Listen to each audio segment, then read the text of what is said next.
Good morning, everybody. Welcome.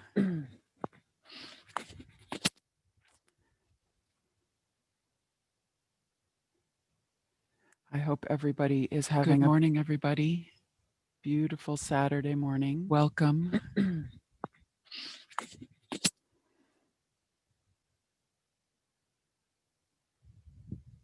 I hope everybody is Good having a morning, everybody. beautiful Saturday morning. Welcome.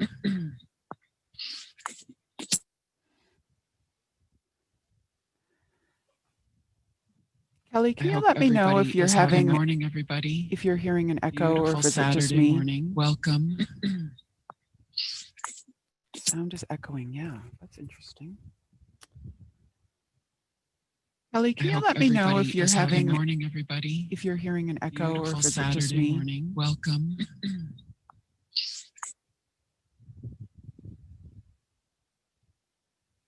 Okay, let's try this again. I think we're okay. Sounds better.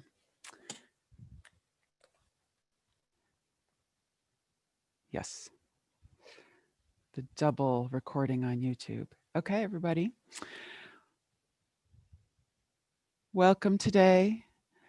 You're welcome to put in the chat if you'd like where you are here in Missoula. It is a slightly cloudy morning, getting ready for some rain and then another dumping of snow later today. Excellent. We have all weathers from California to Maui to Vermont to Montana and probably southern states. So that's beautiful.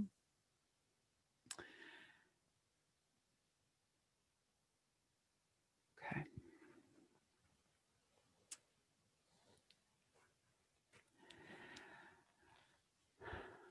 Today, as I was beginning to get ready for this meditation,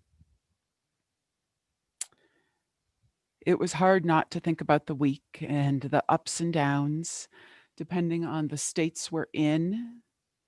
We might be more caught up in state or national news or elections, or if you're out of the country, you may be watching the drama from elsewhere and have feelings about it. And it's interesting. I know that we have talked often here about the impermanence that nature can help us learn, especially with the seasons changing here. We've brought that up multiple times.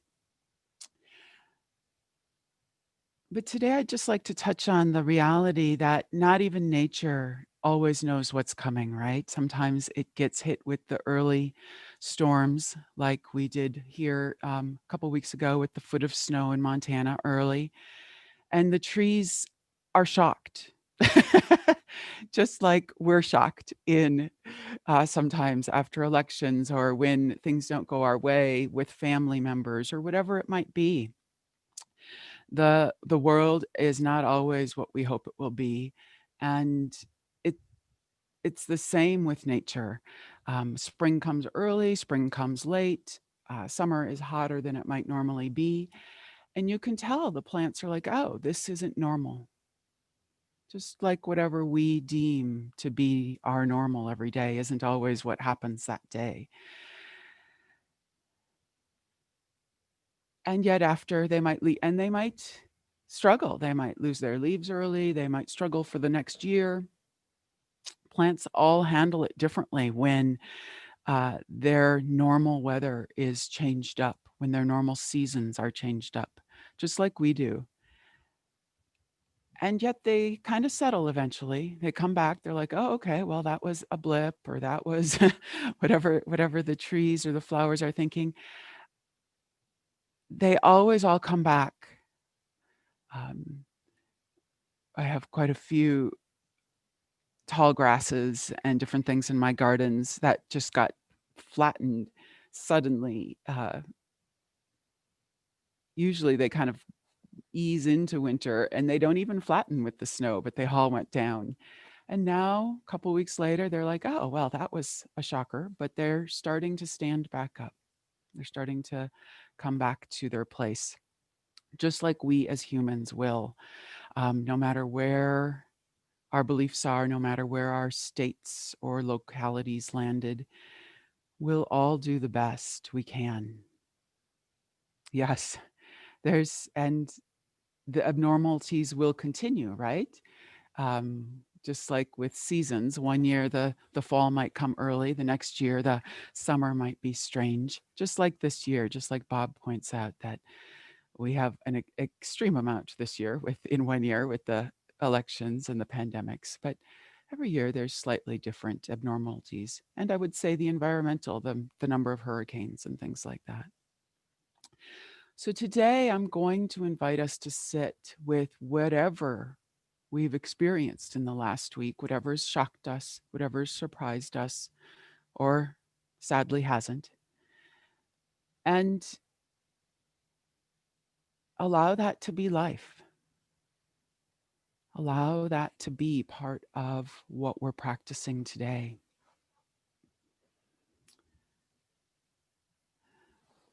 And as we begin that meditation, I'd like to start us off with this beautiful poem that encourages us to do just that. The Thing Is by Ellen Bass. The thing is to love life, to love it even when you have no stomach for it and everything you've held dear crumbles like burnt paper in your hands, your throat filled with the silt of it. When grief sits with you, its tropical heat thickening the air, heavy as water, more fit for gills than lungs. When grief weights you like your own flesh, only more of it, an obesity of grief. You think, how can a body withstand this? Then you hold life like a face between your palms, a plain face, no charming smile, no violet eyes. And you say, yes, I will take you. I will love you again.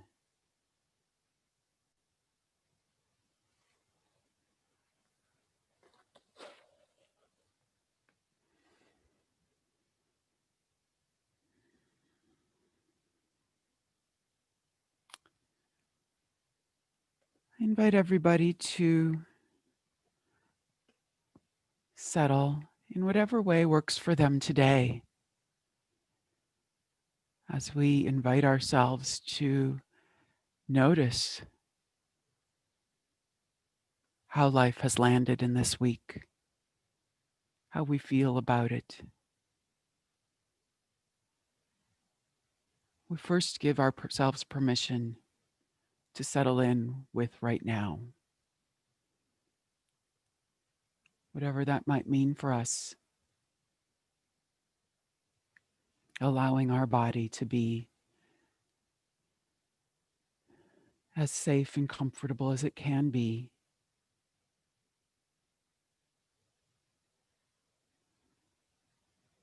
Perhaps gently rolling the shoulders back and down, purposely introducing a little fresh air, a little openness and hope.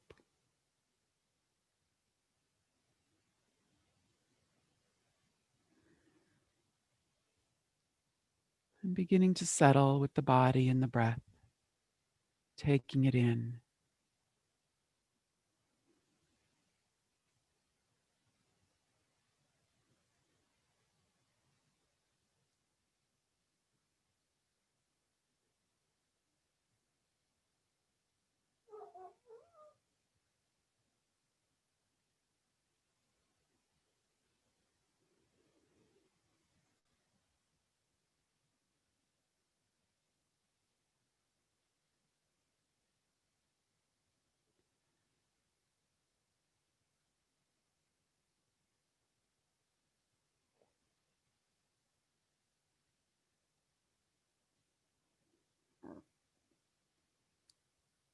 As we move through the meditation today, just as if when we move through everyday life, I invite you to allow yourselves some grace. When the mind gets crazy, we give ourselves some grace and we return to this moment, the body and the breath.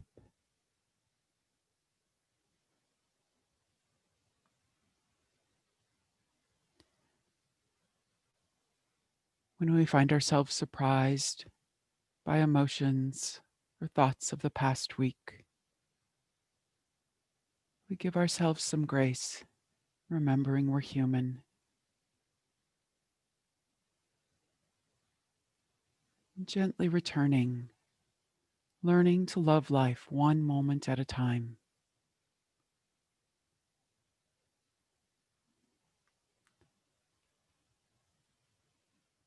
learning to return again each moment. Yes, we will take this life.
And just like life, we notice how in our meditation each moment is different, ups and downs, struggles and ease.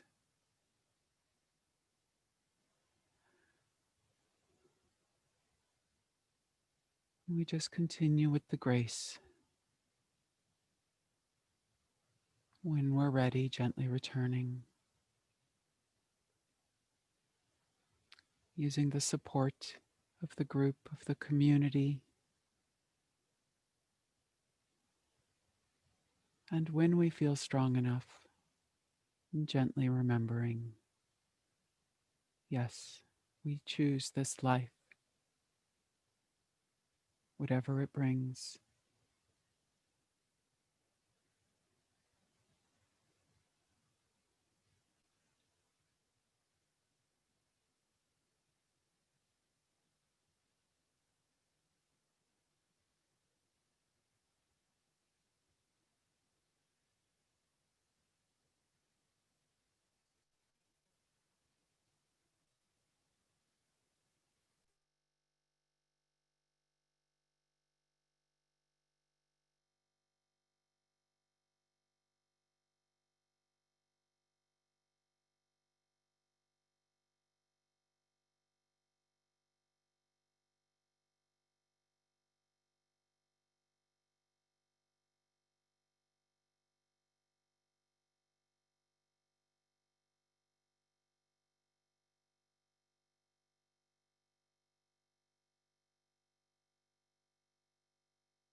We continue to be gentle with ourselves, knowing we must first give ourselves grace so we can extend it to the world.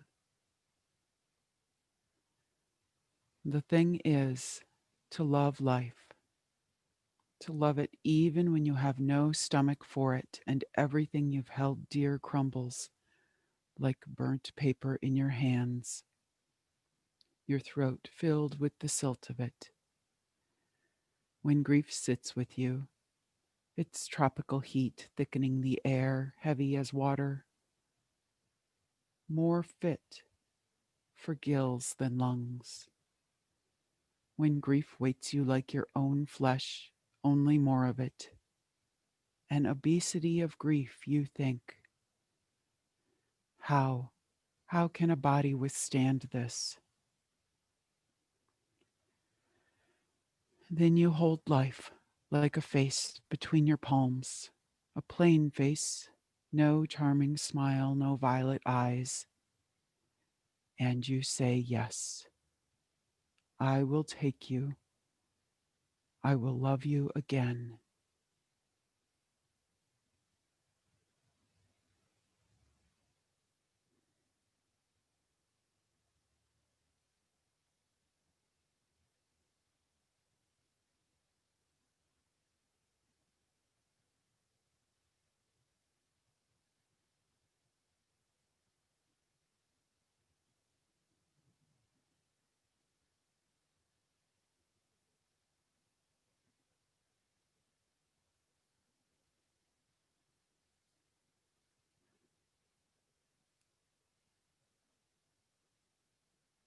Inviting ourselves to notice where we are, returning gently to this moment, the weight of our body right here, our breath moving in and out,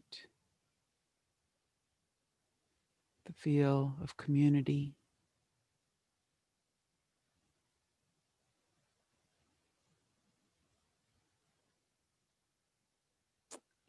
and in your own time, gently wiggling your fingers and toes, opening your eyes if they're closed, taking in your surroundings, and returning to the group.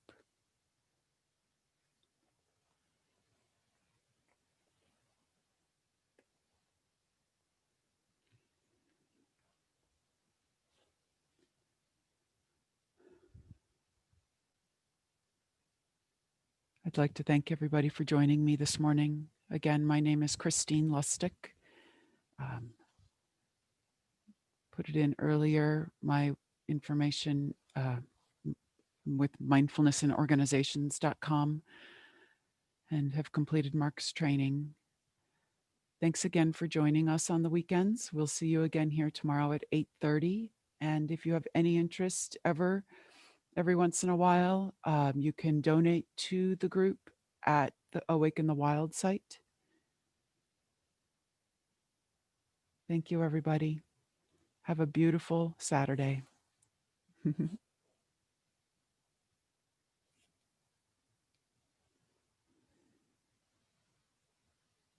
7:30 Pacific time. Sorry, it's 8:30 my time.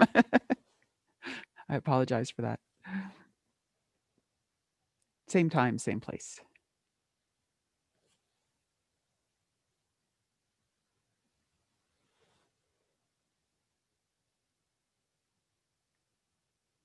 Thank you, Linda.